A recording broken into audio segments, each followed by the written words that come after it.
In a realm where the heavens met the earth, there lived a magnificent condor named Caelum.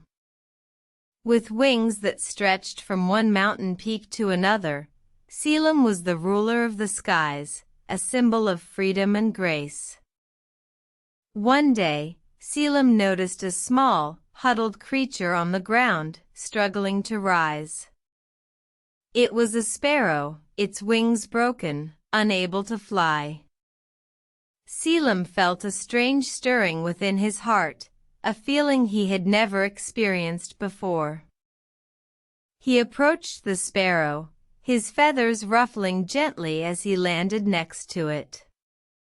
The sparrow looked up, its eyes filled with fear and despair. Caelum, however, saw something else, a mirror of his own past. He remembered his own time of helplessness, when he was just a hatchling, unable to soar with the winds.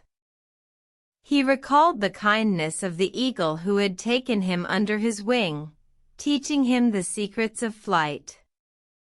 Caelum decided then and there that he would help the sparrow. With a gentle nudge, he taught the sparrow how to balance, how to flap its wings, and how to ride the wind. Days turned into weeks, and slowly but surely, the sparrow learned to fly. One day, the sparrow took to the skies, soaring higher and higher. Caelum watched with a sense of pride and satisfaction. He realized that his act of kindness had not only helped the sparrow but had also reminded him of his own humble beginnings.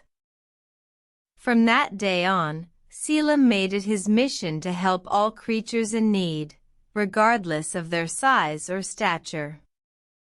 He understood that every creature, big or small, has a purpose and a role to play in the grand scheme of things. The story of Caelum, the condor, serves as a reminder that kindness knows no boundaries and that helping others is not a sign of weakness, but a testament to one's strength and character. It shows us that even the mightiest of creatures can learn humility and empathy, and that every act of kindness, no matter how small, can have a profound impact on the world.